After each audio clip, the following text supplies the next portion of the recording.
Estamos aqui no novo episódio do OpinaCast, o podcast que o que importa é a opinião, né, Paulo? E o entrevistado de hoje vai ser quem? Hoje estamos tendo a honra, a alegria de receber Dejaí Vasconcelos, ele que é professor de Química, poeta, cantor também, né? Tocador, né? É um compadre nosso, mas é tão importante quanto você ficar conosco até o final do programa, é também você se inscrever no canal do OpinaCast, a gente vai dar um reforço nisso daqui a pouco, compartilha aí nas redes sociais, né? Convida quem você conhecer nos grupos de WhatsApp, chama para esse papo, deixa também aí a sua dúvida, a sua pergunta, né? É importante até sugestão, né, de trazer algum convidado. O Deja você conhece, não é isso? Eu conheço, fui aluno dele durante um ano, aprendi muita química, foi legal, mas eu gostava mais quando ele falava sobre a vida. Quando ele falava sobre a vida, a aula é legal, mas quando ele fala sobre a vida, filosofia, eu acho muito mais interessante. Então eu também fui aluno dele, amigo. Não sei se eu fui um bom aluno, mas aprendi muito. Veja aí, seja muito bem-vindo. Ei, Paulo, que bom, velho, estar aqui para conversar com você, com o Lucas, com o pessoal aí que acompanha as redes sociais de vocês. E dizer que voltar a Caruaru e falar das coisas que me permeiam, né, que fazem parte da minha vida, é algo que me gratifica também. Então, de antemão, eu te agradeço. Agradeço a Lucas e todos Ingresson. vocês. E o CasaCast, né, com esse conforto aí, qualidade que todo mundo conhece. Ó. A gente acabou de vivenciar o período do carnaval, da sucata. Me fala mais sobre você, a sucata, como surgiu. Então, o sucata é um histórico, né? Porque sucata é de 1950. A mercearia da sucata é de 1950. Então, isso é do avô de Bairo. Aí que passa... é o Pedro? É não, isso? Pedro não. é O Pedro pai. já é o... É. Pedro é o pai. Pedro Sucata é o pai de Bairo. E logo nesse período ainda, já lá na década de 60, já se organizava alguns eventos ali pequenos, como sempre foi, ali na sucata. De final de ano, de carnaval. Só que aí, nos anos 80, a gente começa a ter aquele ato em Caruaru, Paulo sabe disso, que a gente convivia em Caruaru nesse período, que é quando a população caruaruense começa a ir para o litoral, né, Paulo? No carnaval, vai para o litoral, e o carnaval de Caruaru, que era muito forte, carnaval de rua, extremamente forte, né, ele começa a ficar menor, vai ficando menor, os cursos, tudo aquilo que acontecia, né, os desfiles das escolas de samba na Avenida Rio Branco, né, os cursos que aconteciam na cidade, as escolas de samba que faziam os ensaios, cada um no seu bairro. E tudo isso era movimentação carnavalesca em Caruaru. E com essa saída, com a migração de um carnaval para as praias, né, principalmente da classe média, aí o carnaval de Caruaru praticamente se extinguiu. E aí, um certo dia, final da década de 90, começo dos anos 2000, a gente conversando, eu, o Bairro e o pessoal lá da sucata, os frequentadores, os sucateiros, aí veio a ideia da gente fazer um carnavalzinho com a gente lá, os sucateiros se reunir, bancar uma orquestrazinha de frevo e ficar ali num sábado e brincar. Pronto. Daí é o que é hoje. A importância de sucata hoje, tanto na economia como no histórico cultural de Caruaru, é inegável. Né? Porque sucata é quem traz, é quem consegue refazer essa história do carnaval de Caruaru. A partir dela é que hoje você tem esse carnaval do tamanho que está aí. Né? E a gente fala, e aí entra a questão econômica, entra a questão cultural, entra vários fatores que sucata, né, com essa movimentação da semana pré-carnavalesca. Por quê? Porque vale salientar que a gente ainda não tem esse fluxo de pessoas a gente não tem ainda essa população que fica na cidade no carnaval mesmo. Então ainda é uma migração muito grande. Por isso que a gente fez na semana pré, a história da semana pré. Que a gente, quando estava na fundação, começou a fomentar também nos bairros, mandava as orquestras, pagava a orquestra para ela ir para o bairro acompanhar aquela movimentação cultural, aquele grupo cultural no carnaval, aquelas troças, aquilo ali. E aí foi se espalhando e sucata tomou conta, né? Sucata hoje, Caruaru tem um carnaval na semana pré-carnavalesca, graças à sucata. Para ser fiel à história, a não ser se eu estiver enganado, você me corrija, na minha lembrança, Tony Gel ainda tentou fazer, né, o Carnaval da Laúça, fez, mas numa dimensão muito pequena, e fez bem feito, tal, tudo bem, mas assim, que até então não tinha ainda crescido tanto. Também, salvo engano, aqueles carnavais fora de época, além do que era feito de incentivo para os blocos, aconteceu acho que na gestão de Queiroz. As Foi trilhas, Micaru. As Micaru, Não é? Porque trilhas. durante o carnaval mesmo, ele incentivou os retiros. Foi, Não é? isso. Mas fora de época, tentou-se mobilizar Micaru, Eu acho, salvo Paulo, engano. que ainda na gestão João Lira prefeito, se eu não me engano, ele tentou trazer o Galo da Madrugada, Isso, não foi? isso. Ele trouxe o Galo da eu Madrugada, tava o pai de Raquel. Estava nesse dia. Foi, ele trouxe o Mas Galo. eram tentativas, Era uma né? tentativa, Porque o que era que acontecia? Eu acho que se atirava de forma errada, porque como já existia a cultura de ir para as praias, ninguém ia deixar de ir. Então você tinha que incentivar essa manifestação na semana pré. Aí a semana pré, quando a gente atirou na semana pré, deu esse tiro de confiança na semana pré, aí funcionou. Por quê? Porque o pessoal não saiu ainda de Caruaru. Quando entra Raquel, e aí acho que foi assim, né? O olhar para o que acontecia ali no Sucata, porque os blocos já saíam dos bairros e já concentrava por ali mesmo, pela Rua da Matriz. Sucata, Isso. Banco do Brasil, já ficava naquele largo. Isso. Que juntava com o de Laura. Laura, mulher do dia. Não é isso? Também vinha circulando, então acrescia-se uma grande movimentação ali. O que é mérito de Raquel, também se você discordar pode falar, o que é mérito é que eles, eu acho que perceberam isso e aí começaram a organizar, né? Colocar a estrutura, que é o banheiro, colocar a segurança, mas foi realmente a sucata que puxou, né, tudo isso para esse local e fez crescer ao ponto do que está hoje. Isso é fato, né? Então, a sucata sozinha ela não ia conseguir organizar do tamanho que a sucata ficou. Então ela é essencial a presença do poder público. E aí houve essa acessibilidade de Lúcio, de Fulvio, de Léo, né, da própria prefeita, na época, de organizar, ajudar nessa organização. Porque sou eu e Bário, né? Só são duas pessoas que organizam o sucata. Então a gente tem uma demanda gigantesca para... Então, aí a gente teve apoio de Deixa, de todas as outras secretarias, e que culminou nessa organização do Carnaval de Caruaru, que hoje é a semana pré-carnavalesca. E cá para nós, esse período, você ainda estava na gestão. Tava. Né? Foi o primeiro carnaval. O primeiro carnaval participou eu estava na gestão. O Byron, só para deixar registrado, gente, ele deveria estar aqui conosco também, foi convidado. Mas, como todos sabem, né, esse programa está indo ao ar na primeira terça-feira pós a prévia, então ele ainda envolvido, né, com o pós, né, após a organização, não conseguiu, quem sabe até em outra oportunidade.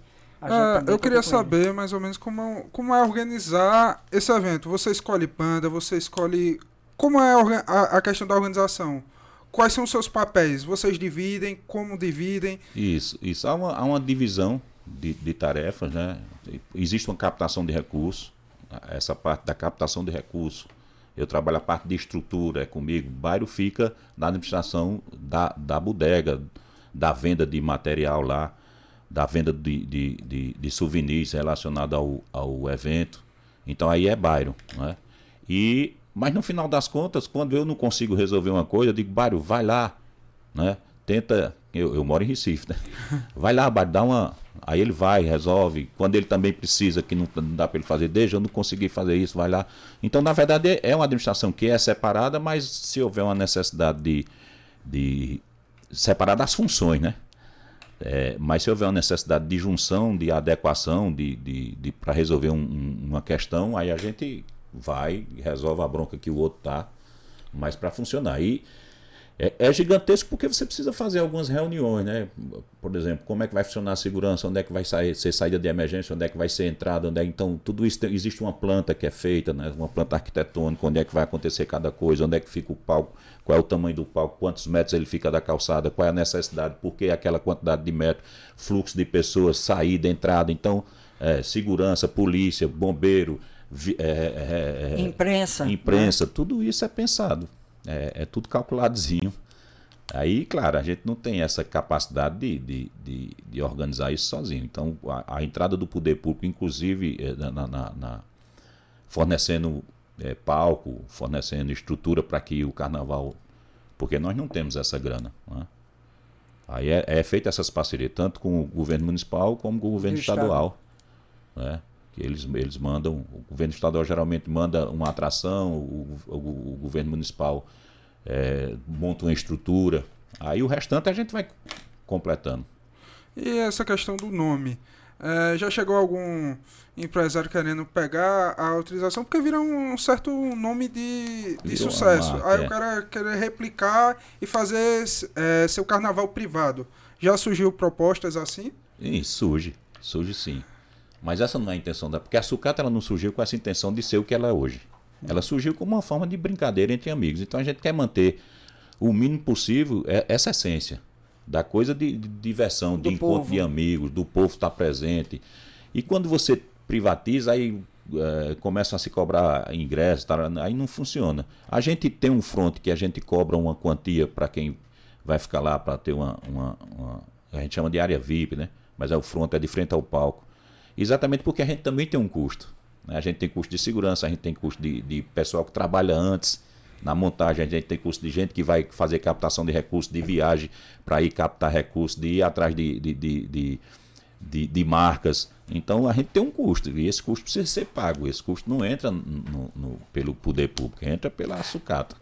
Aí a gente também precisa ter um recurso para bancar essa outra parte. Mas a festa deixar de ser popular, eu acho que seria um suicídio, sinceramente.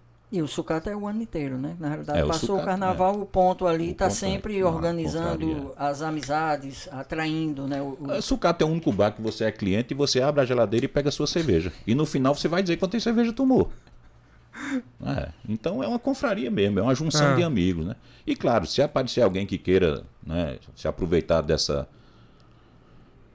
forma de administração, aí os outros sucateiros já vão e avisam a Bário, já fica de olho, já conhece a figura. Né, não agiu certo e tal. Então a gente já começa. Aí as pessoas vão sentindo isso e vão se afastando. Por quê? Porque é uma confraria. Tem gente ali, tem pessoas ali que frequentam desde a década de 60 e que vão no domingo de manhã só tomar uma cervejinha para ir lá, para ver os amigos de outrora, né? Para encontrar baile, para falar de Pedrinho Sucata, para contar as histórias que eles conhecem de sucata. Sucata tem um histórico muito importante. Eu acho que deveria se fazer um documentário sobre isso, sabe? Expresso Filmes, aí já ficou a dica. Pode ser.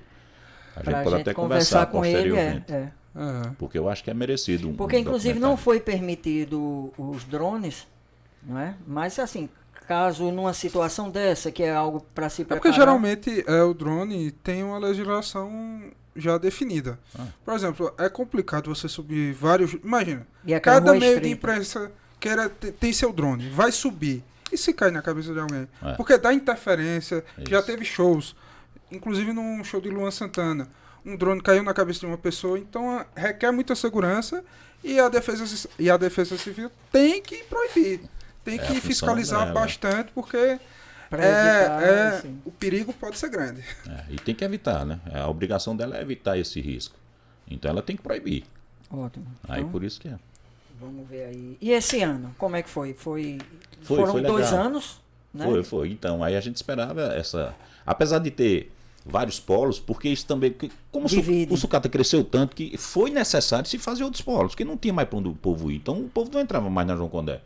Não tinha mais como entrar na João Condé. E ficava nas ruas paralelas ali, próximo a João Condé, por trás e muitas vezes sem a animação. E sem animação é só nenhuma. porque não dava para chegar no local. Corretíssimo, Paulo.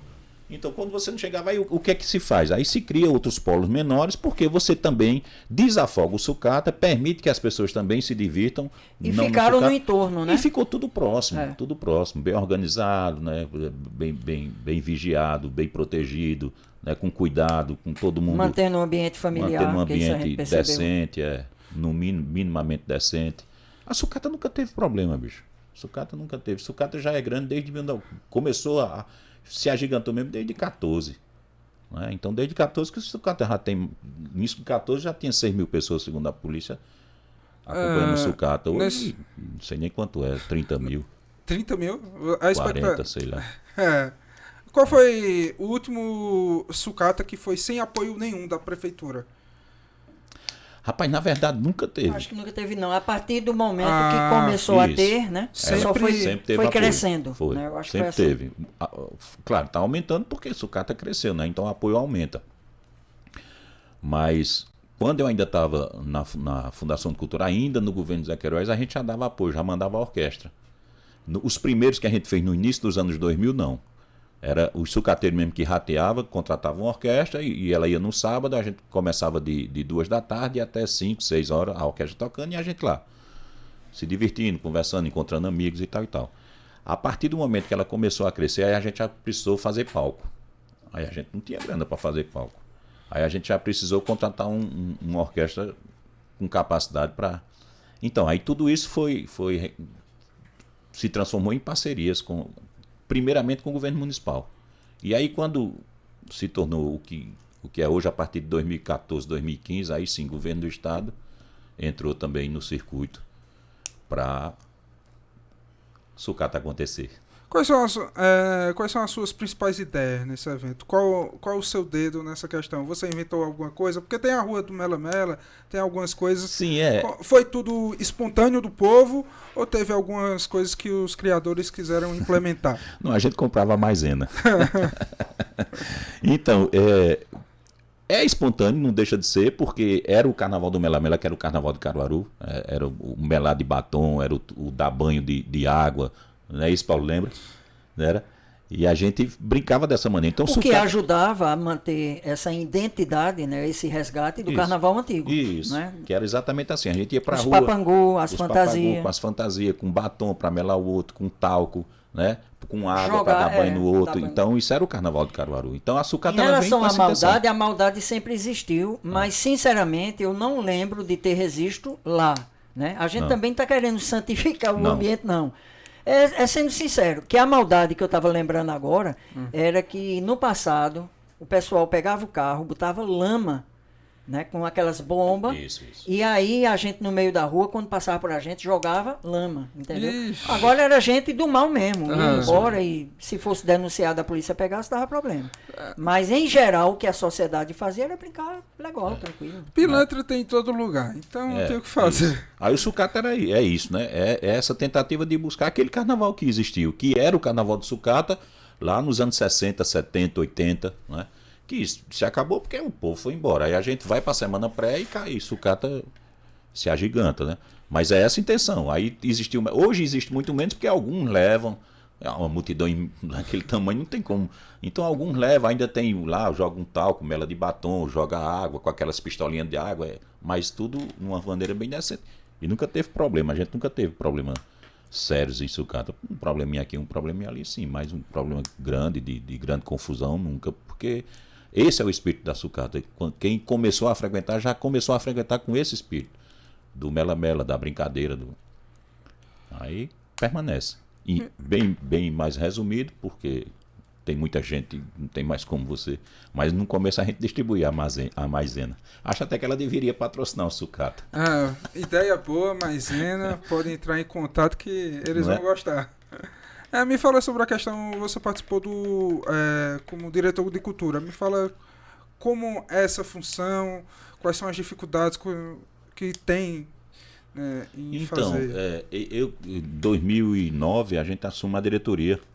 Rogério Menezes indica, a gente do Partido dos Trabalhadores e esse cargo ficou para o partido. E aí Rogério, como presidente do partido, perguntou se eu queria assumir. Eu trabalhava na educação do município, já estava fora da educação do município, no seguinte aspecto, porque eu sou professor de Química, então, como o município é retirado do município o ensino de segundo grau, né, o chamado ensino médio, aí eu fiquei sem função. Então eu ficava perambulando até ir para a Fundação de Cultura pela Secretaria de Educação. Assume em 2008, a gente assume com inexperiência, vai aprendendo as coisas, e aí vem as construções, né? As necessidades, a visão que a gente tinha de cultura, como é que a gente imaginava que deveria ocorrer as coisas. Então a gente vai tentando implementar uma identidade de administração da coisa pública, né? De entender que você é um servidor público, você vai servir ao público. Então você não tem que criar dificuldades nesse atendimento para o público, que é seu patrão, é ele que paga seu salário, né? Tem gente que não entende isso. Então, aí você tem que atender e tentar, da melhor forma possível, né? Fazer com que o desejo daquele grupo, ou daquela pessoa, ou daquele artista, ele seja contemplado.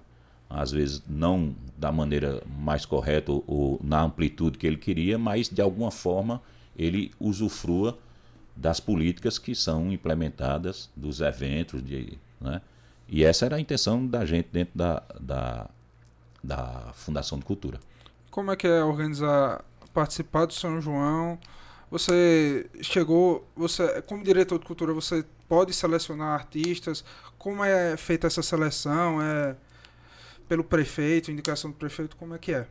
Existem indicações, né? Na verdade, a gente senta e começa, principalmente os artistas locais. A diretoria de cultura, ela cria uma grade, ela conversa com esses artistas, ela cadastra esses artistas, ela cadastra os grupos. E aí eu estou falando do Trio Pé de Serra, dos Bois, de Laúça. Então a gente tem esse cadastro, tem esse... Como um mapeamento, né? Para saber onde atuar e para saber o que é que acontece num bairro. Que é muito importante você saber a manifestação cultural que tem naquele bairro para você incentivar ela, né? E de alguma forma o poder público chegar lá, conseguir fazer com que alguma coisa chegue, algum recurso, para que essa manifestação não se perca, para que as pessoas conheçam que isso é história, né? Que faz parte da história de Caruaru, aquela manifestação naquela localidade, né? As bandas de pífano.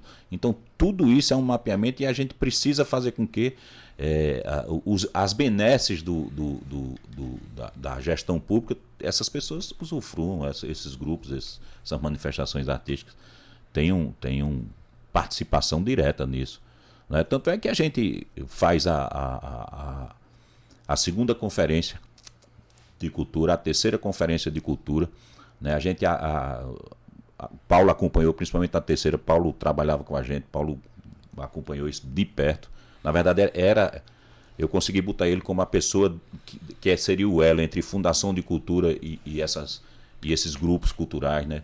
Dentro do Conselho de Cultura, criou-se um Conselho de Cultura, criou-se um Fundo de Cultura, para exatamente, porque isso é política permanente, né? Isso é política de Estado. A política de governo é indicar quem vai tocar no São João, isso é governo, né? Vai ter, mas a política de Estado é a política que cria a possibilidade de todo mundo, né? Mecanismo através de leis, através de resoluções que todas as manifestações participem também da discussão. E deixa as decisões mais perenes, né? Algo que tem uma parte da mais. decisão que fica com o poder público, mas tem uma parte da decisão que vai para o Conselho de Cultura, e o Conselho, Envolve quando decide, leva civil. para a gente, e a gente só faz colocar aquilo que foi decidido em funcionamento. Como é que funciona essa questão do fundo de cultura? Foi criado? Como é que é? Foi criado o fundo, mas aí já era a gestão de Lúcio Almena, quando criou o fundo. Não é isso, Paulo? O fundo veio criar, pasmem, foi ser criado agora na gestão de Rodrigo, Tá vendo? e isso, inclusive, por decisão dele mesmo, né? Bom saber Já disso. foi o segundo semestre, né? Eu acho que setembro, outubro, já finalzinho do ano. Por quê? Porque naquele período de Lúcio Almena, até no seguinte, eles por 2 vezes chegaram a encaminhar o fundo como um projeto de lei, né, para a Câmara, mas havia ajustes a ser feito, aí era devolvido. Passava-se mais 1 ano ou 2, foi de novo dentro dessa gestão de Raquel e novamente foi devolvido. E aí com ele corrigiu o que precisava corrigir, né? Isso é um mérito dele, e foi, enfim, foi efetivado, virou lei. O plano de trabalho e o fundo foi na gestão de Raquel.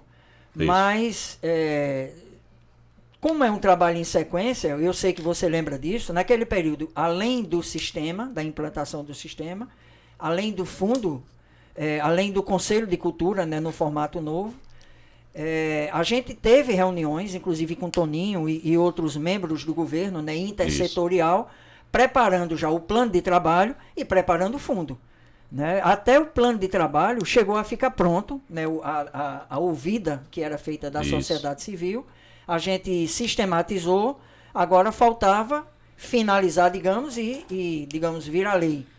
Aí sim, tanto o plano de trabalho como o fundo, na gestão aliás, o plano de trabalho na gestão de Raquel e o fundo na gestão de Rodrigo foi implementado. Mas, mesmo assim, naquele período ficou encaminhado, né? É que a gente fez o processo de encaminhamento, né? A gente começou a construir, né, o sistema em Caruaru. Com... Na época era o Alexei. Era Alexei que deu muito apoio.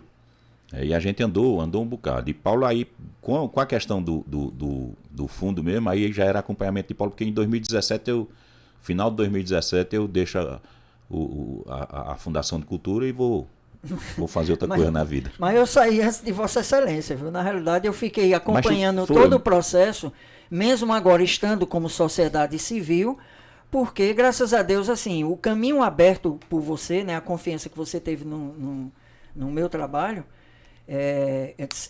confiança sua e do Alexei, realmente é algo assim que marcou muito a minha vida. E eu creio também que de alguma forma ajudou nesse processo. Aí mesmo eu estando já como sociedade civil, o vínculo foi tão forte que eu permaneci fazendo, digamos, esse acompanhamento com o pessoal. Porque não tinha como tu se afastar, Paulo, por conta do que tu já vinha fazendo, né? Da construção, todo esse processo de construção que você já vinha fazendo dentro do poder público, dentro da máquina pública. E quando você sai da Fundação de Cultura, você não tinha como se afastar, porque todo mundo precisava das informações que você tinha, de tudo aquilo que você tinha guardado, sistematizado, mostrado, que várias vezes a gente sentava em reuniões, eu e você, e muitas vezes eu, você e Alexei, para a gente destrinchar as coisas. Quando tinha algum problema, se ele trazia, a gente subia, falava com o presidente da Fundação, que era André Alexei, e destrinchava isso aí, né? Lúcio Almena também destrinchou um bocado de coisa necessária no período quando você saiu, mas ele destrinchou, ele ajudou, né? Léo acompanhava, Léo Salazar acompanhava as reuniões. Essa é a finalidade maior, né, desse jeito de trabalhar implantado, né, pelo governo federal a partir de Lula, né, que é a questão dos fóruns, das conferências, né, de democratizar as decisões, de fazer o povo participar das decisões, e essas decisões, inclusive, vai para uma instância estadual, depois para uma instância nacional e vira lei, né, que são as conferências. Isso. E aí surgiu esse sistema como o SUS, no campo da saúde, surgiu também no campo da cultura, e essa construção foi feita e é feita com essa finalidade.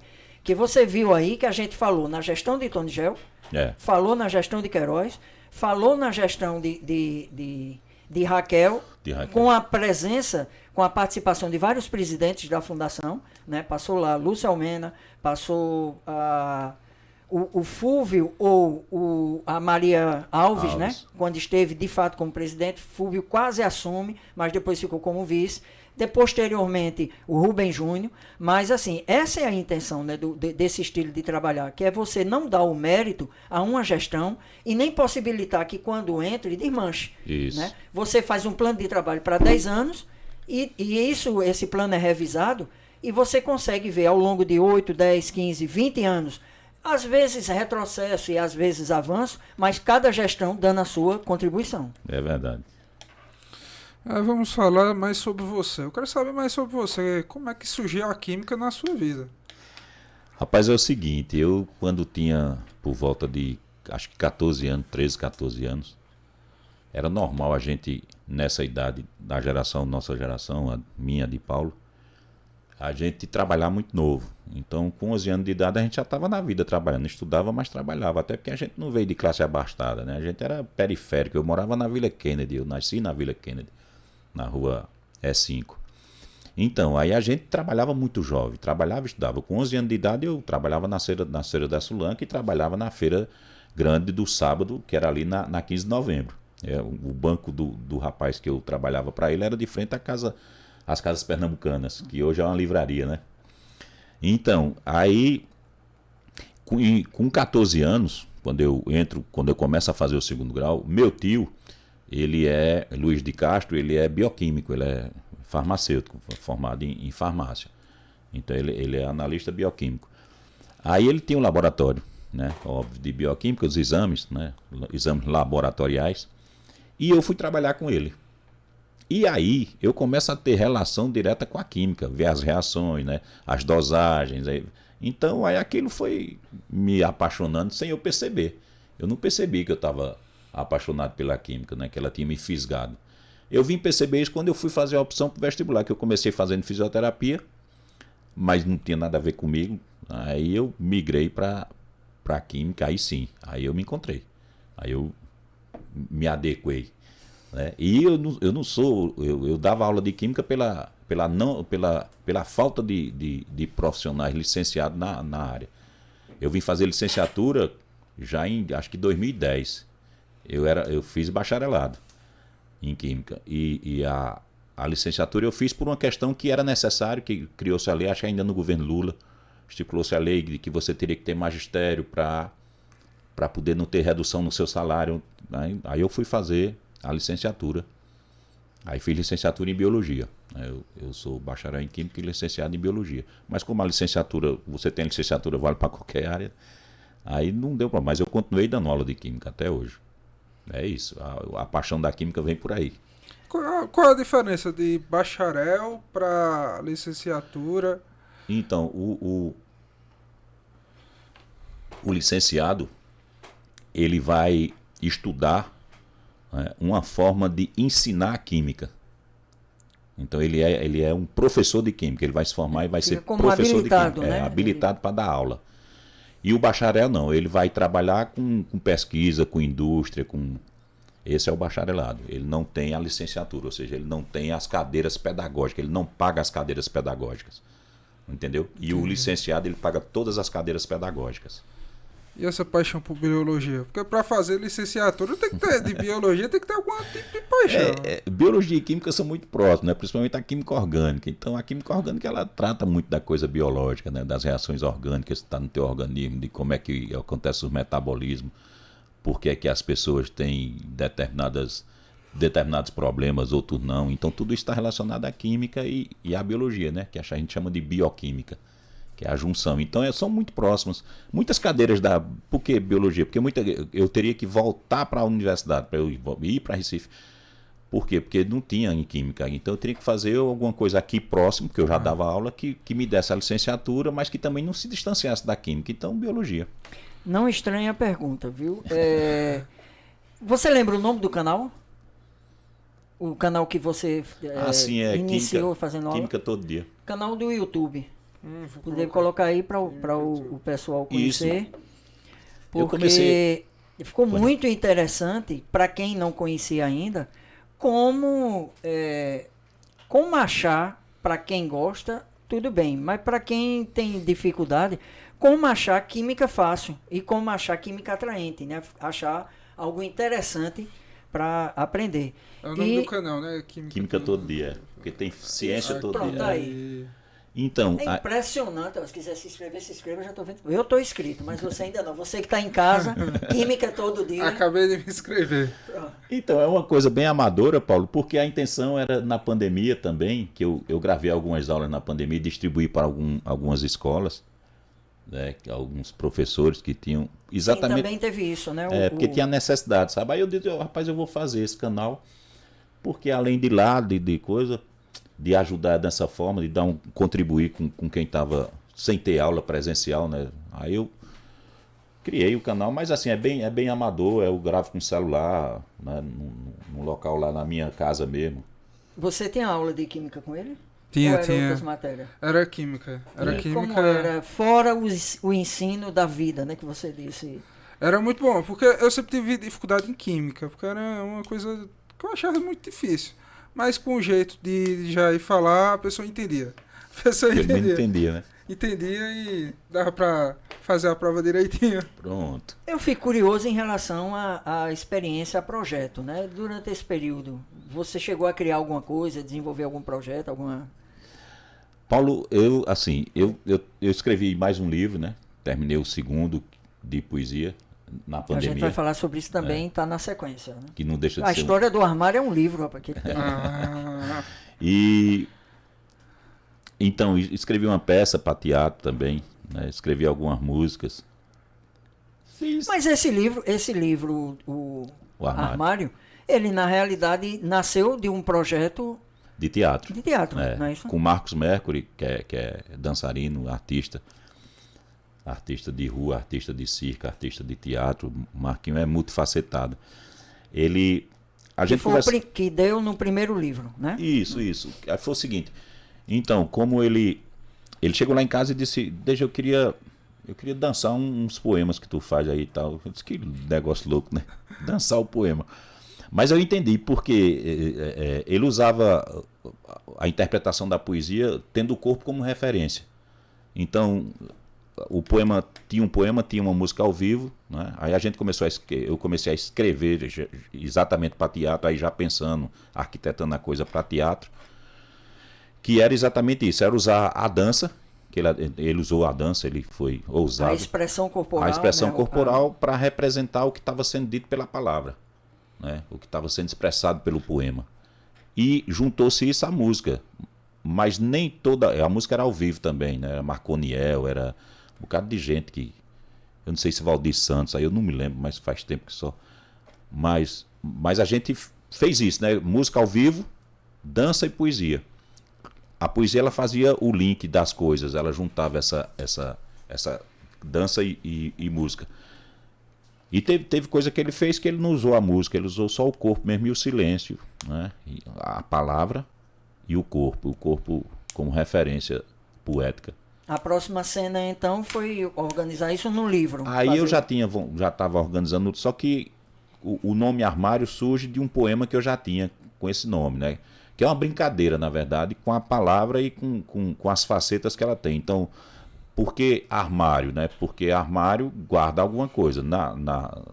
A palavra armário surge de guardar a arma, né? Então o armário é onde você guardava a arma. Depois o armário ficou onde você guarda alguma coisa. E os armários? Quantos armários tu tem? Nós temos uma infinidade de armários, né? A gente tem um armário que a gente guarda no juízo, a gente tem a lembrança que não deixa de ser um armário, né? A gente tem as angústias, a gente tem as meias, os sapatos, os livros, o que você escreve, o que você nunca mostrou, o que você pensa, quais são os seus sofrimentos, suas alegrias. Tudo isso está no armário. Tudo isso tem uma relação com o armário. Então eu pego a palavra armário e vou tirar dela outras palavras, como arma, rio, raro, rima, ramo, orar, morar, mar. Até o mar a gente guarda no armário, tá vendo? Então tudo isso são palavras que compõem a palavra armário. Então veja quantos significados, quantas significâncias, quantas possibilidades de entendimento da palavra armário existe a partir... Como é que você vai olhar para um armário e enxergar um rio? Mas existe a palavra rio dentro da palavra armário, né? Você manejando as letras, você vai encontrar essa palavra. Então você pode guardar um rio no armário. Ou seja, a palavra armário guarda o rio, como guarda o mar, como guarda o amor. Então, esses são os armários, os mini armários dentro do armário maior.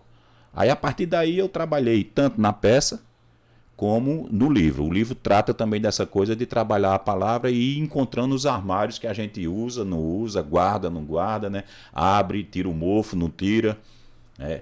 E o poema desocupa para ocupar com determinadas com outras coisas. E o poema inicial é um poema chamado Armário, que vai tratar exatamente disso, vai mostrar. Mas lembra dele ainda? Não. Lembro. Mas não, é bom ele já ir se preparando, né? Porque como poeta a gente vai querer pelo menos ouvir uns versos ou um desses poemas que... Como é que começou a escrita? Você começou mais ou menos muito com novo. Muito novo. Por quê? Porque meu avô era camelô, né? Vendia coisas nas feiras, nas ruas.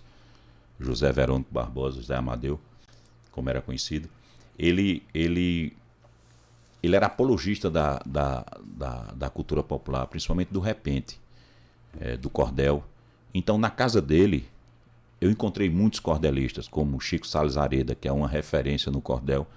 Ele ia para a feira com meu avô, que meu avô tinha um carro, e para eles dividirem os custos, quando eles iam fazer feira em outras cidades, aí se juntava 3, 4, dividiam o combustível, iam para a feira, cada um vendia sua mercadoria, quem ia cordel vendia cordel, quem ia tocar repente tocava o seu repente, arrecadava o dinheiro, no final rateava os custos do combustível, do transporte e voltavam para casa. Então eu convivi com esse povo, eu convivi com Chico Salles Areda, que para mim é uma grande referência. Eu convivi com o pai de Ivanildo Villanova, acho que é Faustino Villanova, ele andava com meu avô, né? Com o Zé Vicente da Paraíba, né? Então essas pessoas elas estiveram na casa do meu avô e eu via eles lá conversando, fazendo cordel, recitando. Então eu fui emprenhando por aí, eu fui emprenhado por essa forma de vida que existia lá na casa do meu avô, principalmente nos finais de semana. Meu pai, aí também tem a influência, meu pai sempre foi músico, né, desde jovem. E lá em casa aí já na minha casa mesmo, era um local de encontro de pessoas que gostavam de música, de tomar sua cerveja. Então lá em casa sempre teve essa coisa da música. Então aí eu começo a ter contato com Paulinho da Viola, que meu pai gostava, com Chico Buarque de Holanda, com Caetano Veloso, né, com Ney Matogrosso, com Secos e Molhados. Então essa gama de coisas foi me formando. E a aproximação com a cultura em diversos momentos, assim eu imagino, fez você também se aproximar de outros letristas aqui de Pernambuco, né? Que alguns desses você ia buscando inspiração e aprendizado pelas obras, mas teve outros que você conheceu pessoalmente e fez amizade, né? Sim, sim. Inclusive, a Lula Queiroga é quem faz o prefácio do livro, meu amigo. Hoje somos bem mais próximos. Na época a gente se conhecia, mas não era...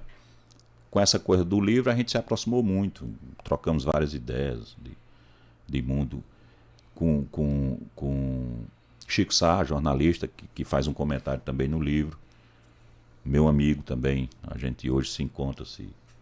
Quando ele esteve aí lançando, ele lançou o livro, né? E aí em Recife, foi a última vez que a gente se encontrou, mas foi um encontro extremamente prazeroso, porque é uma figura extremamente inteligente, né?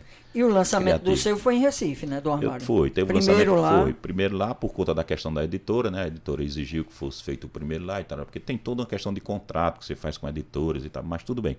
Então a gente fez o primeiro lá, aí os amigos foram conhecidos, na verdade estava tendo uma exposição, uma vernissagem de artes plásticas, e eu fazia parte de um grupo chamado Grupo 40, que era um grupo que reunia tanto poetas, fotógrafos,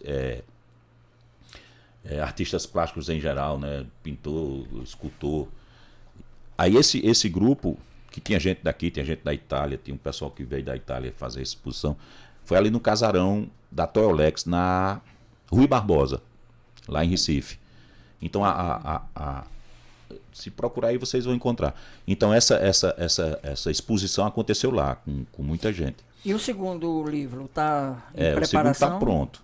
Tá pronto. Pronto, mas não impresso. Não, ainda não. Porque eu ainda estou conversando com a editora, que esse segundo é Subtração. É Armário, Subtração. O terceiro eu já comecei, né? Já está bem adiantado. Como eu terminei o segundo, o terceiro... Vai se dedicar... Que o terceiro é Vícios. Então, Armário, Subtração e agora vem Vícios. Subtração já está pronto, eu estou só nos detalhes com a editora para ver como é que a gente vai fazer dessa segundo livro. Geralmente foi pensado... Como é que você separa a questão dos poemas? Você foi coletando... esse daqui tem relação com esse tema, armário, subtração, ou foi espontâneo? Teve algumas coisas que foram criadas pro armário, por exemplo. Então, e teve coisas que eu peguei que já existiam, que eu já tinha escrito, e que eu coloquei no armário porque cabia. Estava dentro da ideia do que eu pensava sobre armário. Aí já existiam, como O Olho Bichado. O Olho Bichado é um poema da década de 90 ainda. Um olho bichado tem sua epiderme cinza, são lágrimas incultas, gotas, só gotas. Gravita na outra piscina do olho um óleo gorduroso para escorregar mais gotas. Como o olho se vê? O que embaça o olho é o que ele não lê, o olho não se lê, o olho não fecha a pálpebra. O olho alfabetiza o cérebro com imagens. O preto para o olho é falta de luz. Ele não vê conceitos, defeitos nem pré-algo. O olho é algo vendo algo. Lago que guarda sol, arda sol, dá sol ao cérebro. O olho rodopia e basta. Aí esse poema está em armário. Legal, Esse está em armário, mas ele não foi feito para armário, ele já existia, mas ele se encaixa, porque o olho também é um armário. Ele alfabetiza o cérebro com imagens. Então ele não deixa de ser um armário que capta, que guarda, que leva. Aí ele encaixa. Aí ele entrou. Subtração não, a subtração já foi uma coisa criada para subtração. Tudo. A gente, quando enche esse copo com água, a gente subtrai o ar. Então, a vida da gente está muito relacionada com as subtrações. Né? Cada dia que você acorda, você subtraiu um dia de vida. Você tem mais um dia para ver, mas já subtraiu um. Então, essa questão da subtração ela é cotidiana, ela está sempre presente. A gente não observa isso, né? Mas a gente vai envelhecendo. Né? O oxigênio que nos mantém vivo, né? Que é necessário para que a gente viva, é quem nos faz envelhecer. É quem nos oxida, né? Falando quimicamente. Então, aí eu comecei a tratar desse modo aí a subtração e construir poemas, aí sim já relacionado com, pelo menos com uma ideia de subtração. Mas aí fica fácil, porque quase tudo que você fala tem subtração, né? O tempo é uma subtração do próprio tempo. É fato. Já podemos ir para a próxima? Pode. Você tá. Não, é um tempo muito breve que até não é justo fazer um juízo de valor, um julgamento assim, querer fazer mais acertado. Como o Vitinho teve aqui, na edição anterior, até disse que para fazer uma avaliação de uma gestão era pelo menos 100 dias, né? E a próxima questão é essa, né? Como você vê a gestão... Eu queria um tema antes. Eu queria puxar um tema antes de puxar para esse de Pra política. política e... Lançou ultimamente o ChatGPT. Você já ouviu falar? Não. É uma inteligência artificial que você coloca comandos e Me ela assombrei escreve. quando vi, viu? Fiquei Ela assustado. escreve, literalmente. Se você colocar, eu quero um poema sobre o olho. Certo. Ela vai escrever um poema. Qual a sua... Como é que você pensa uma máquina fazendo um poema? Qual é, na sua visão, a inteligência artificial? Uma coisa séria a se pensar. Eu nunca pensei porque eu nem sabia que isso estava... Né? Então, tu tá me pegando de surpresa. A gente faz as gravações, né? É. E aí eu só, vamos gravar o que agora? Senão vamos gravar sobre tal tema. Aí eu disse, tá certo, peraí que eu vou ver como é que eu faço aqui. E a gente, bora, eu disse, não, Paulo, eu vou... Aí ele foi pro computador e já fez o texto pronto. Preciso de um texto sobre fábrica. O bom que dá uma ideia geral e você pode... Eu uso como um guia. Pego Isso. aquilo Não Ctrl-C, e Ctrl-V, refaço que aí também é demais. e né? melhoro para o que eu quero fazer. Mas é uma boa base, porque às vezes Mas você é recente, tá... é recente. É recente. Saiu ano passado. No finalzinho, aí já lançaram o modelo Plus, que eu tô ansioso para... Porque você tem como pagar e utilizar de melhor forma. E eu fiquei... Caramba. E o Fantástico, quando fez a matéria sobre isso, eu fiquei ainda mais assustado do que o que eu já tinha visto ele fazer comigo. Porque o Fantástico fez assim, ele pegou o compositor, não lembro agora mais quem era o compositor, mas compositor de renome nacional, e disse, olha, por exemplo, quero uma canção sobre perdão com Gonzaguinha, né? Composição de Gonzaguinha. Aí ele vai puxar ali quem era Gonzaguinha, né, a linha de Gonzaguinha, o estilo de Gonzaguinha, e ele cria uma música nova de Gonzaguinha com aquele tema. Não, e tem outras empresas que eu acho interessante, que eles estão querendo pegar todas as memórias, vamos dizer, de um Steve Jobs, ou de pessoas, Sócrates, vai pegar, colocar numa inteligência artificial, e como você pudesse conversar com aquela pessoa. Imagina, Sócrates vivo, diante do mundo que a gente vive. Entendi. Como ele ia... Onde é que nós vai parar, compadre? Já tem voz, já tem inteligência artificial para imitar a voz, tem o Deep Face, que é você colocar o rosto de outra pessoa. Tem um metaverso. Não, o metaverso eu ainda acho que não vai para frente. Não agora. Que é uma invenção que não se é porque é muito completa. dinheiro. E o que eu acho mais provável é realidade virtual aumentada. Que é, por exemplo, você vai clicar aqui e vai surgir uma tela que você pode interagir. Aí vai surgir um corpo humano. Vamos dizer, eu sou um médico. Vou fazer uma cirurgia. Eu abro aqui, vejo, fiz uma tomografia de um paciente, aí eu vejo exatamente aonde eu vou passar... Espetacular. A veia, tudo. Aí eu fico aí, caramba. Metaverso, por enquanto, é ficção. Não, é porque falta muito dinheiro. Apesar que Marquinhos muito Zuckerberg só tá torrando 10 bi por mês pra... É coisa de quem tem dinheiro. Porque eu não sei nem... Não tem pra como... Eu não sei. Eu acho o seguinte, eu acho que a tecnologia, você tem que usufruir da tecnologia. A tecnologia, ela é um caminho para facilitar a tua vida. Eu sou contra o não uso da tecnologia dentro da sala de aula. Pelo contrário, eu acho que todo mundo era para estar com o celular na sala de aula, não era para estar escondido. Até porque quando eu perguntasse alguma coisa de química e alguém tivesse uma dúvida, eu dizia, vê aí, digita. Né? O cara vai lá, digita e tal. Então, como é que você vai aproveitar essa tecnologia? É o desafio. Ela em si, ela sozinha, ela não vai ser nada. Não adianta ter essa tecnologia do metaverso e você e ninguém usar. Então, tem que ser, né, usada. Aí ela passa a ter uma função. Ela vem para somar. Isso. Né? Aí é um somatório. A questão da poesia, Aí tem uma questão que se leva ao sentimento. A poesia ela não só é a frieza da escrita. Ela tem uma coisa que permeia ela. A combinação da rima, né? Isso. Às vezes a rima, a musicalidade do verso, né? Tudo isso são preâmbulos. Por exemplo, eu só deixo de mexer no poema se eu publicar. Porque se eu não publicar, se eu ler o olho, esse que eu restei agora, se eu não tivesse publicado, eu mexeria nele. Hoje eu já botaria, ou acrescentaria, ou tiraria, ou trocaria palavras, mas eu já não faria ele dessa forma, porque existe essa dinâmica, né, no meu ver, da própria poesia, de querer ampliar o que está sendo dito, de querer ir mais além do que aquilo que já foi dito. Então você vai encontrando palavras que ela pode ir ampliando esse leque de informações que o próprio poema tem. Dificilmente a inteligência artificial vai conseguir, né, fazer isso. Não acho que seja provável, porque ela não tem essa relação de sentimento. Ela tem a relação de cumprir aquela função. Aquilo que foi designado para ela, ela vai lá, cumpre tal, friamente você vai ler. Agora, você depois, quando estiver lendo o que ela escreveu, você pode mexer. Não gostei disso, essa palavra aqui ficou feia.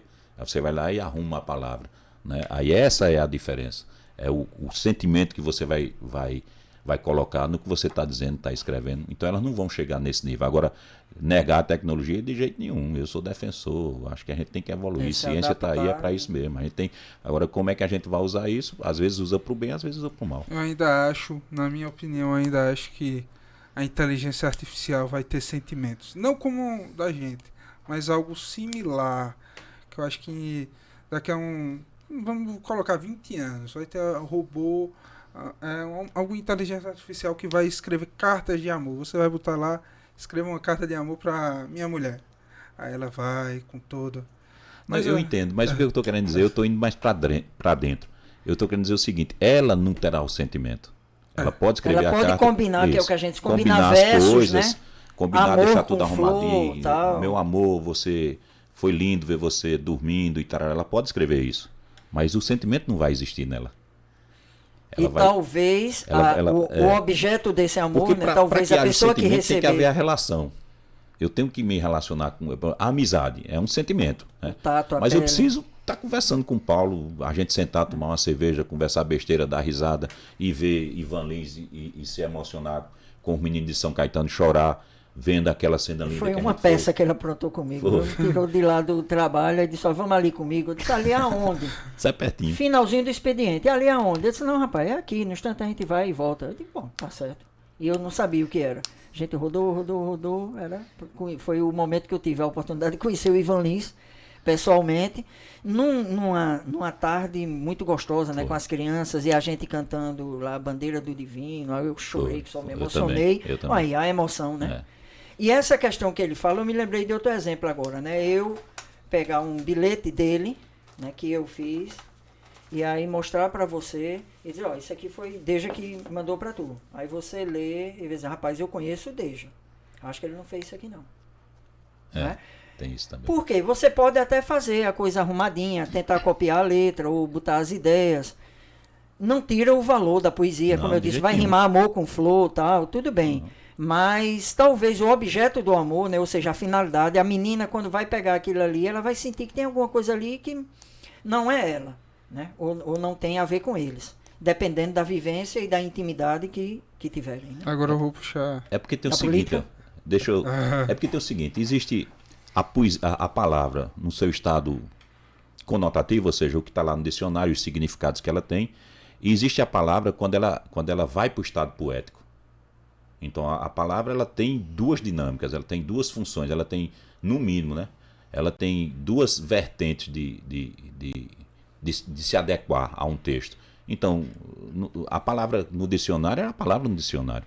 Quando eu tiro a palavra do dicionário e coloco ela num poema, ela vai ganhar outros significados. Por exemplo, o olho, o que é o olho? Se você for lá, vai ter a definição de olho no dicionário. O olho é um órgão que enxerga, que tem isso, tem aquilo, que metaboliza algumas substâncias. Pronto, tá lá. Isso é o olho. Mas quando eu digo o olho bichado tem sua epiderme cinza, o olho cego, né? O olho bichado é o olho doente, o olho cego tem sua epiderme cinza. Aí eu tô colocando o olho já em outra dimensão. Eu tô falando de outra coisa que não é o olho, aquela coisa só aquele órgão. O globo ocular. Aquele globo ocular, aquele órgão que vai ter aquela função. Ele agora, além daquela função, ele adquiriu. Então ele aí está no estado poético. A palavra olho foi para o estado poético. E puxando para um pouquinho mais além, vou perguntar logo para os dois.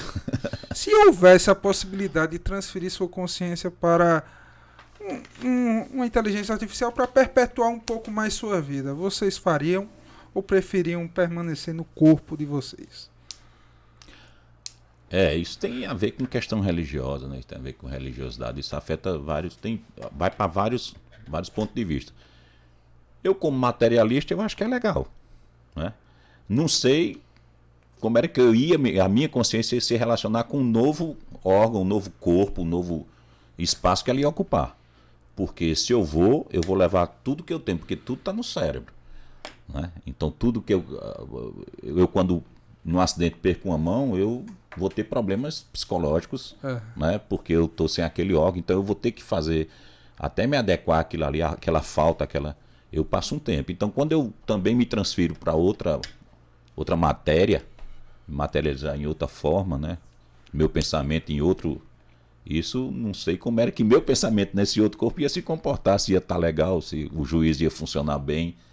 Tem essas coisas, né? A questão religiosa, sim, aí tem o corpo como o local da alma, né? Apesar de que a alma é uma coisa que existe a partir da palavra. É uma doideira isso, né? Surgiu como? A alma surgiu... A palavra alma é quem dá origem à alma, né? Se não existisse a palavra alma, então... Aí tem uma discussão, né? Séria. As coisas dão origem à palavra... Alma é sentimento? Alma e espírito são as mesmas coisas ou elas são separadas? Né? Ou a palavra é quem dá origem às coisas. Pra mim, alma e espírito era a mesma coisa. Eu não tinha Sim, pode ser. Porque depende da visão da pessoa. Isso, pode ser. Eu tô falando alma como aquele... Gasparzinho, sabe? Gasparzinho. Como Hortinho tem uma que eu acho genial, que ele fala da alma. A alma desnutrida, a alma sozinha. Se lembrar, fala ali na câmera. Roubaram o pano da alma. Gasparzinho sem aquele pano, ele some. Né? Então, roubaram o pano da alma, então destruíram a alma. Roubaram o pano da alma, deixaram a alma nua, triste, sozinha, serena, vagando à toa na rua. A alma subnutrida, não tinha forças para nada, estendia as mãos e pedia, e ninguém a alimentava. A alma chorava tanto, chorava. Ficou lavada de lágrimas, perdeu o gosto da vida, ficou amargurada. Hortinho. Cara, muito bom, gostei. Agora você pode manter. Foi lançado uma série na Netflix, salvo engano, é lançada agora recentemente. Foi a nova temporada que chama-se Cara a Cara. Deu tempo até eu dar uma filadinha aqui, se você quiser puxar. Série na Netflix, Cara a Cara. É a história de um cara que está arrasado, está triste, decepcionado com quem ele é, né? Desgostoso com a vida, nada que ele faz dá certo, então ele já não vê perspectiva nenhuma de viver, de felicidade, de nada.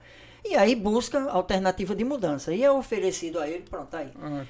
Só saiu a primeira temporada. Netflix pode pagar a indicação que a gente está aceitando. E aí ele procura tratamento e é oferecido. Ele diz, olha, não se preocupe não, a gente tem como reprogramar você totalmente. A gente faz um processo cirúrgico e quando você despertar, você é uma nova pessoa em todos os sentidos. E dá certo. Né? Ele deita lá, eles fazem o procedimento.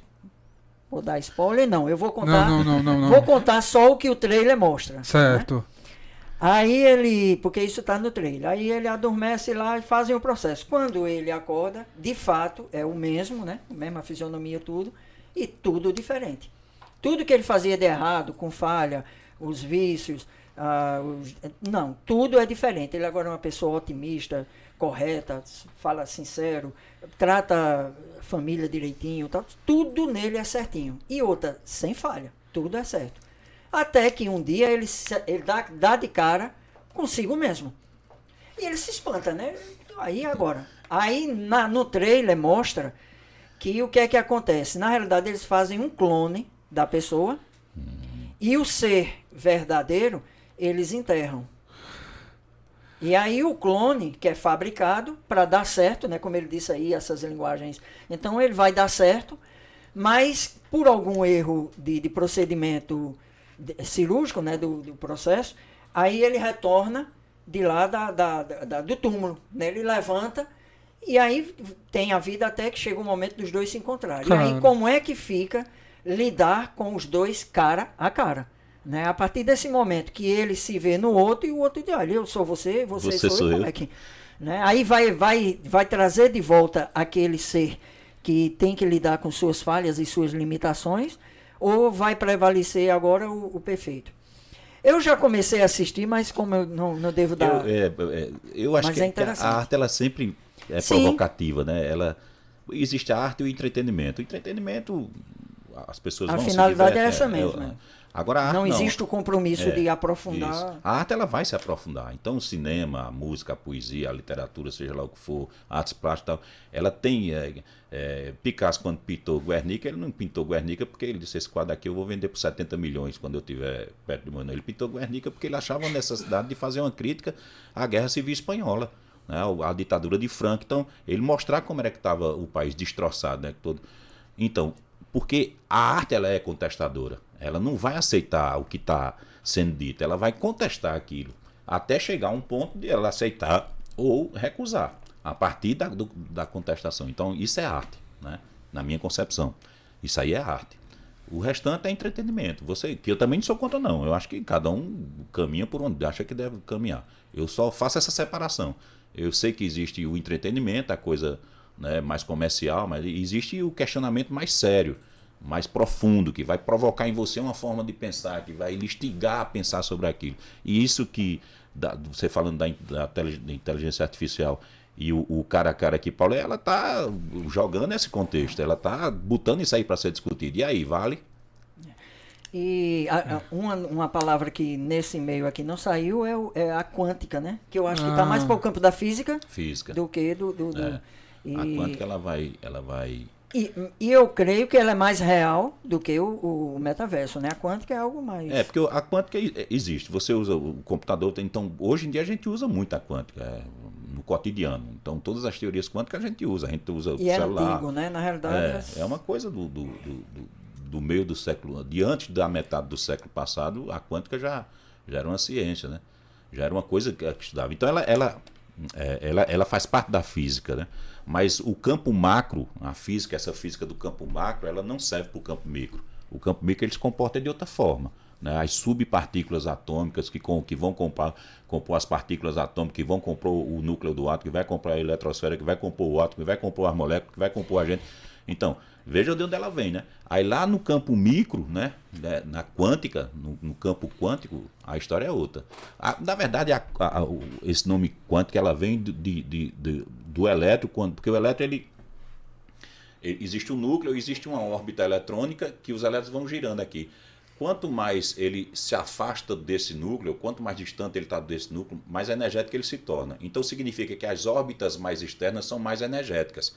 Só que para o elétron chegar nessas órbitas mais energéticas, mais afastadas, mais distante do núcleo, que é positivo, o elétron é negativo, é necessário que ele ganhe uma quantidade de energia.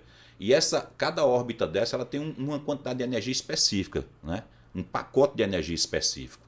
Quando o elétron migra para um campo mais externo, ele precisa ganhar energia para chegar naquele campo, para ficar naquela órbita. Sacado?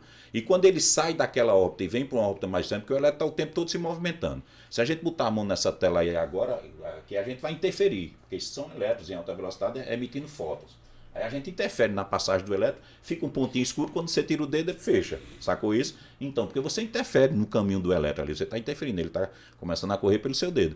E aí o que é que acontece? E, claro, isso é uma explicação bem básica, né? Bem furreca sobre quanto. Mas só para a gente ter uma ideia do quanto é importante essa ciência. Aí quando esse elétron salta, ele fica mais energético, né? Mas ele teve que ganhar energia de alguém. De quem? Do elétron que retorna.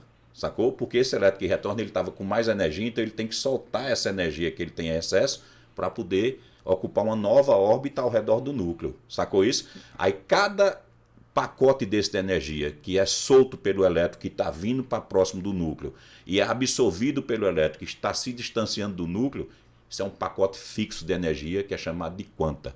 Então, cada fóton desse que emite essa luz para ou sair do nível de energia ou pular para um nível mais externo, isso aí é o pacote quântico, é um quanta de energia. Aí a quanta vem daí, desse estudo. Quer que eu repita? Agora vocês entendem por que minhas notas em químicas foram boas. Porque explica muito bem. Quer que eu repita? Eu já entendi tudo aí, Graças estou a Deus. tranquilo. Ó, falar em Deus, para não ficar devendo e nem ser cobrado lá fora, porque quem. Mas, Paulo, tu não se posicionasse. Como ele falou no início da resposta dele, né, a sua pergunta, são formas diferentes de ver o mundo e que mexe com religiosidade, né, ou com formação religiosa, ou com fé, ou com aquilo que se acredita em relação ao sobrenatural, vida após a morte. Então, pela minha formação, eu creio sim que a gente só tem uma vida, né? E também se morre só uma vez, não tem como voltar como determinadas crenças, que a gente respeita, né? A gente só está dizendo que cada um tem a sua maneira de enxergar o mundo, de ver o mundo. Então, quando você coloca para mim, se houvesse a possibilidade de eu continuar vivendo, se eu viveria, por aquilo que eu acredito, na realidade eu vou sim continuar vivendo, né? Eu só saio da matéria e vou agora no futuro, né? Ou quando chegar esse momento, para uma vida eterna, ou seja, todos nós temos vida eterna, né? nesse princípio, e aí eu não teria a necessidade, digamos, de receber um novo corpo, até porque naquilo que a gente acredita, no futuro a gente vai receber. Então, isso não desfaz do pensamento de acompanhar, né, os ventos da tecnologia, da modernidade.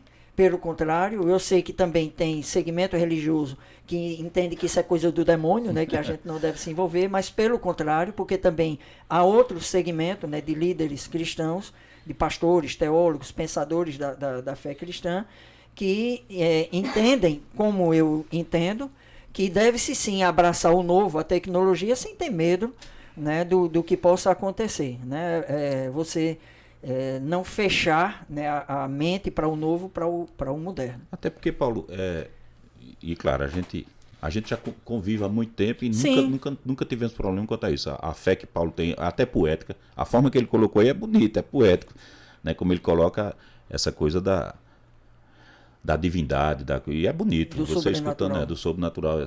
Então, mas, por exemplo, não dá para você brigar com a ciência, cara, porque eu preciso fazer uma ultrassonografia, e é ciência, cara, sabe? Eu tô assistindo televisão, é ciência, eu tô mexendo no computador, é ciência. Ou você nega ela totalmente, e aí se abstrai de tudo que ela... Ou então você não está sendo honesto. São os extremos, né? Isso, não que precisa do toda extremo, vez que se caminha para os extremos, inclusive, você corre o risco. sem querer falar, já falando no campo religioso, a gente vê a tragédia que dá, né? Tanto a recente que o país viveu, que ainda tem, como em muitas outras na história. Aí eu acho desnecessário, grupos, né, que se segmentam, né, que se isolam, que... Você caminha por aí, vai ver essas coisas acontecendo, vai ter uma relação com ela ou não é obrigatório você ter aquela relação. Mas desconsiderar totalmente, você tem que desconsiderar tudo, né? Ô, Ingresson, quanto tempo já tá rodando? 1h10. Olha, o tempo estourou. A conversa foi boa, a gente não sabe nem onde tá, estávamos viajando por aí. Teria mais coisas, teria.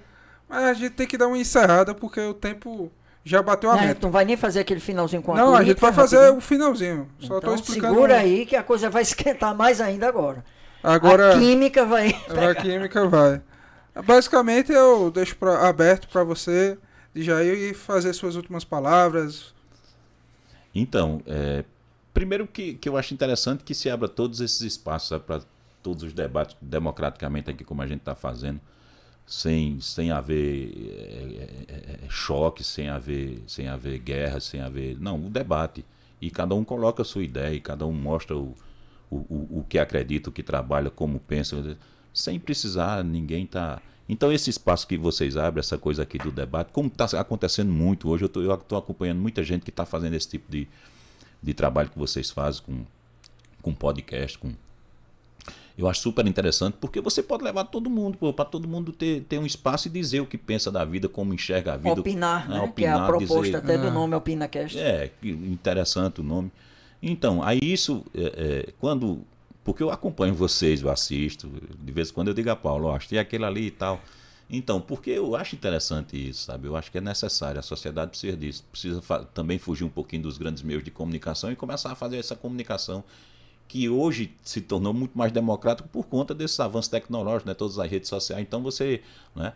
Não quer dizer que todo mundo que está ali na rede social tem uma opinião que você tem que levar muito a sério, porque tem gente que fala o que pensa. Por e às conta vezes da liberdade de expressão, né, que é mal compreendida, Isso. mal entendida, se ela for mal utilizada, nessa liberdade que nós temos, né, mas é uma liberdade, sim, que tem seus limites. A Constituição, a mesma Constituição que prega essa liberdade, coloca os limites, né? Eu não tenho liberdade, a gente já comentou sobre isso aqui, eu tenho liberdade de falar o que eu quiser, agora eu vou responder também pelo que eu falar.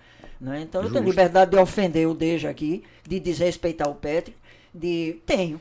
Mas aí, eu não vou responder por isso? Né? Qual a necessidade de eu destratar, né? Ou de desrespeitar, ou de afirmar algo irreal, né? Que não seja verdade ou que traga um... Então... esse é o outro lado perigoso das redes sociais ou dos podcasts, né? Isso. E alguns são, para mim, corretamente punidos ou retirados do ar. Por quê? Porque a gente é livre para falar o que quer, mas também tem que saber que vai responder sim, se falar algo, se estiver desinformando, por exemplo, né? Deseducando, é complicado. Você vai ter a legislação que vai lhe tolir, né? Que vai lhe... Ou pelo menos lhe dar limite. Para você também não achar que pode falar o que quiser, agredir todo mundo, isso aí. Então, nesse aspecto eu acho muito importante e agradeço demais a oportunidade, porque, na verdade, eu e Paulo, a gente já conversou isso há muito tempo, você como ex-aluno, o companheiro ali que eu tive o prazer de conhecer hoje, né? Ingresso, de ter contato com ele hoje, mas isso aumenta as relações humanas também, sabe? Porque mesmo que seja numa tela fria que alguém vai assistir amanhã, mas talvez alguma coisa que a gente conversou aqui bote alguém para pensar. Então não deixa de ser uma relação que você criou com aquela figura, com aquela pessoa, com aquele ser, né? Porque alguma coisa que a gente conversou aqui faz ela pensar sobre o mundo, rever um conceito, né? Tirar um pouquinho do preconceito, aumentar o preconceito, mas aí é como cada um interpreta. Então, o que é importante e que eu agradeço demais pela oportunidade. Estamos na sua mão aí. Estamos, então, depois dessa conversa legal, eu estou querendo trazer mais temas profundos, diferentes, que eu gosto de conversar. Eu encerro o programa e até a próxima.